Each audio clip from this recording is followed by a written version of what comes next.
तो बोलता है with beautiful big smile. Next point भी बहुत ज्यादा इंटरेस्टिंग है। हेलो दोस्तों, welcome to my channel Chatterbox. I am Smita. तो कैसे हैं आज आप सब? जैसा कि आप लोग जानते हैं कि मैं गोथेनबर्ग स्वीडन में रहती हूँ और मुझे यहाँ पर रहते हुए 3 साल हो गए हैं। मैं इंडिया में ही पली बड़ी हूँ। मेरी स्कूलिंग, ग्रेजुएशन और शादी भी इंडिया में ही हुआ है। तो ये 3 सालों में मैंने जितना भी स्वीडिश कल्चर के बारे में जाना है वो हमारे इंडियन कल्चर से कितना अलग है, ये मैं आज आपको इस वीडियो में बताने वाली हूँ। तो बहुत ही इंटरेस्टिंग पॉइंट्स है, एंड तक जरूर देखिएगा। तो चलिए शुरू करते हैं। तो फर्स्ट पॉइंट है, यहाँ का नेशनल लैंग्वेज स्वीडिश है और हमारा हिंदी। तो जब आप यहाँ पर आते हैं तो इंग्लिश से आपका काम चल जाएगा, लेकिन जैसे कि आप ग्रोसरी स्टोर या फिर हॉस्पिटल या फिर आप स्कूल जाते हैं तो वहाँ पर प्रेफर करते हैं कि वो स्वीडिश में ही बात करें। यहाँ के लोग ऐसा चाहते हैं कि आप उनसे जब भी बात करें और अगर स्वीडन में रहते हैं तो स्वीडिश में ही बात करें। तो ये मुझे बहुत पर्सनली बहुत ज़्यादा अच्छा लगता है कि ये अपने लैंग्वेज का बहुत ज़्यादा रिस्पेक्ट करते हैं। तो अगर आप स्वीडन आने का सोच रहे हैं तो बेसिक जो स्वीडिश होता है वो आप सीख के आ सकते हैं, जो कि आपके लिए एक पॉजिटिव पॉइंट होगा। सेकंड पॉइंट है ग्रीटिंग्स का। जैसे कि आप कहीं जा रहे हैं या फिर आप लिफ्ट में हैं या फिर अपने बिल्डिंग से बाहर निकल रहे हैं और अगर आपके पास से कोई गुजरता है तो वो आपको हाय या हेलो बोलता है विद ब्यूटीफुल बिग स्माइल। तो ये मुझे बहुत अच्छा लगता है, एक अपनेपन की फीलिंग होती है। नेक्स्ट पॉइंट है टाइम डिफरेंस का। यहाँ का टाइम इंडिया के टाइम से 3.5 घंटा पीछे है अभी, मतलब कि समर में, लेकिन विंटर में यहाँ का टाइम इंडिया के टाइम से 4.5 घंटा पीछे हो जाता है। मतलब कि अभी यहाँ पर अगर शाम को 8:30 बज रहे हैं तो इंडिया में 12 बजते रहता है। यानी कि अगर मुझे अपने पेरेंट्स से, सिबलिंग से या फिर रिलेटिव से बात करना है तो मैं जल्दी कोशिश करती हूँ कि उनके टाइम के हिसाब से मैं उनसे बात कर लूँ 12 बजे से पहले। नेक्स्ट पॉइंट है, यहाँ के लोग बहुत ज्यादा पंक्चुअल है। जैसे कि अगर आपको किसी ने 2 बजे मिलने के लिए बुलाया है तो एग्जैक्ट 2 बजे वो वहाँ पर पहुँच जाएगा। 1 सेकंड भी इधर का उधर नहीं होता। अगर आप बस या ट्रेन का टाइम देख रहे हैं और जैसे कि 10 बजे आपका बस है और अगर आप 10:01 में वहाँ पहुँचते हैं तो आपकी बस छूट जाएगी। ऐसा मेरे साथ स्टार्टिंग में कई बार हुआ है, क्योंकि मैं तो हूँ तो इंडिया की और वहाँ से आने के बाद तो यहाँ पर सब कुछ ऐसा लगता है इतने पंक्चुअल कैसे हो सकते हैं लोग। तो अगर मैं इंडियन टाइम की बात करूँ, अगर कोई आपको लंच पे बुलाया है कि 12 बजे आ जाना, तो हम क्या बोलते हैं, अरे 12 बजे तो बुलाया है, जाएंगे 1-1:30-2 बजे तो वही आदत थी स्टार्टिंग में, लेकिन अब ठीक हो गया सब तो ये ध्यान में रखना पड़ता है। नेक्स्ट पॉइंट बहुत ही अच्छा है, मतलब कि बहुत अच्छा हैबिट है यहाँ के लोगों का कि ये लोग जल्दी खाते हैं, जल्दी सोते हैं और जल्दी उठते हैं।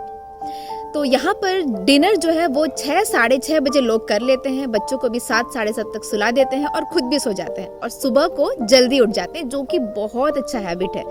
लेकिन हम, मतलब कि मैं अगर अपनी भी बात करूँ, जब मैं इंडिया में थी तब हम लोग का डिनर ही 10 बजे के बाद होता था, तो सोते सोते लेट नाइट हो ही जाता था। मुझे ऐसा लगता है मोस्ट ऑफ द पीपल ऐसा ही करते हैं इंडिया में, लेकिन ऐसे कुछ लोग हैं जो कि टाइम का बहुत ज़्यादा ध्यान रखते हैं। लेकिन ये यहाँ पर कल्चर है, यहाँ का कॉमन है कि हर कोई ऐसा ही करता है। लेकिन यहाँ पर रहते रहते हम भी जल्दी सोना और जल्दी उठना सीख गए, क्योंकि विंटर में तो यहाँ पर 3-3:30 बजे ही बाहर अंधेरा हो जाता है और ठंडे इतने रहते हैं कि बाहर नहीं निकलते हैं। तो फिर इंसान करे तो क्या करे घर में, तो जल्दी खा पी के सो जाते हैं। नेक्स्ट पॉइंट बहुत ही ज्यादा अच्छा है कि यहाँ पर लोग पर्सनल लाइफ और प्रोफेशनल लाइफ को दोनों को ही बैलेंस करके रखते हैं। अगर आप यहाँ पर कहीं जॉब करते हैं 8 से 4, तो 4 बजे के बाद आपको यहाँ पर कोई भी एक्स्ट्रा काम नहीं मिलेगा, और अगर आपका काम बचा हुआ भी है तो भी आपको ये बोल के भेज दिया जाएगा कि जाओ, go and spend some time with your family. तो यहाँ पर पर्सनल लाइफ को पूरा स्पेस दिया जाता है। अगर आप शाम को यहाँ पर निकलते हैं बच्चे के साथ पार्क में या फिर आप कहीं भी बाहर निकलते हैं तो आप ये देखेंगे कि सिर्फ मम्मी या सिर्फ पापा नहीं घूम रहे, हमेशा बच्चे के साथ दोनों ही, मम्मी और डैडी दोनों ही आपको मिलेंगे साथ में घूमते हुए, जो कि बहुत अच्छा लगता है कि खुद के खुश रहने के लिए और बच्चे की खुशी के लिए फैमिली को टाइम देना ये बहुत ज़्यादा ज़रूरी है। नेक्स्ट पॉइंट बहुत ही इंटरेस्टिंग है, वो है शादी। हमारे इंडियन कल्चर में जो शादी होता है वो बहुत ही ज़्यादा धूमधाम से होता है, बहुत ही यूनिक रीति रिवाज से होता है। वहाँ 4 से 5 दिन तक शादी चलते रहता है, कभी हल्दी, कभी संगीत, एक दिन शादी, फिर एक दिन रिसेप्शन। तो ये बहुत अच्छा लगता है। और यहाँ पर जो शादियाँ हैं वो ज़्यादा से ज़्यादा 1 दिन में ही हो जाता है, और ये बहुत ही करीबी से करीबी लोगों को ही इन्वाइट करते हैं। ज़्यादा से ज़्यादा 40 से 50 लोगों को इन्वाइट करते हैं, वो भी शायद मैं ज़्यादा बोल रही हूँ। और जब हम हम ऐसा बोलते हैं कि मेरी शादी में जैसे 1200 से 1500 लोग आए थे, तो वो शॉक्ड हो जाते हैं और सबसे पहला क्वेश्चन यही पूछते हैं, क्यों, व्हाई।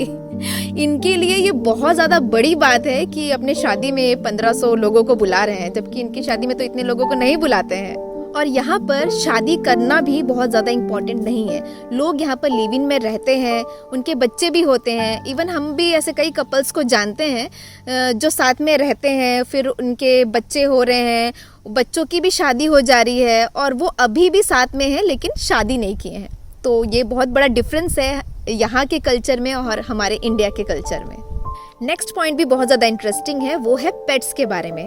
हम इंडिया में जैसे कि कहीं से भी कोई भी पेट उठा के लाते हैं घर पर और उसको पालने लगते हैं, उसका कोई इंश्योरेंस नहीं कराना पड़ता, कहीं कोई रजिस्ट्रेशन नहीं कराना पड़ता। लेकिन यहाँ पर बहुत अलग है। अगर आप कोई भी पेट पालते हैं, उसका प्रॉपर इंश्योरेंस होता है, उसका बाकायदा रजिस्ट्रेशन कराना पड़ता है, उसकी एक यूनिक आइडेंटिटी होती है। और यहाँ पर लोग पेट्स को अपने बच्चों की तरह प्यार करते हैं, बहुत ज़्यादा केयर करते हैं। दिन में 2 बार इन लोगों को घुमाने ले जाना पड़ता है और अगर रास्ते में कहीं ये जैसे पॉटी कर देते हैं तो बाकायदा वो हैंड ग्लव्स पहनते हैं, पॉटी को उठाते हैं और अलग से डस्टबिन होता है डॉग्स के लिए या फिर किसी भी पेट के पॉटी के लिए, तो उस डस्टबिन में उसको फेंकते हैं वो, ताकि कहीं गंदगी ना रहे। इवन अगर आपका पेट बीमार है तो उसके लिए आप अपने ऑफिस से छुट्टी भी ले सकते हैं। तो ये जो है हमारे इंडियन कल्चर से बहुत ज़्यादा अलग है। नेक्स्ट पॉइंट है हमारा पड़ोसी या फिर वो एरिया या वो कॉलोनी जहाँ आप रहते हैं, उनके साथ, वहाँ पर रहने वाले लोगों के साथ आपके कैसे टर्म्स हैं। अभी मैं यहाँ पर गॉथेनबर्ग में रहती हूँ, इससे पहले हम लोग माल्मो में रहते थे, वहाँ पर भी मैं 1.5 साल रही हूँ। तो वहाँ पर जब हम रहते थे, हमारे पड़ोस में एक दादाजी रहते थे अपने कुत्ते के साथ, सामने में एक दादी रहती थी अकेले, एक और फ्लैट था हमारे पास में ही। वहाँ पर कौन रहता था वो आज तक हमको नहीं पता है। तो बिल्डिंग में जैसे लिफ्ट से आते जाते हम लोग किसी को हाय हेलो बोलते थे। हम कोशिश करते थे, क्योंकि हमारे इंडियंस की आदत होती है बात करने की, कोई सामने मिल जाए तो हम कोशिश करते थे लोगों के साथ टर्म्स बनाने की, हाय हेलो करते थे, उनको चाय पे इनवाइट करते थे कि आप आइए हमारे घर में थोड़ा टाइम स्पेंड करिए। लेकिन यहाँ के लोग वैसे नहीं हैं। यहाँ के लोग बहुत ही रिजर्व टाइप का रहना पसंद करते हैं, वो अपने में ही बहुत ज़्यादा बिजी रहते हैं।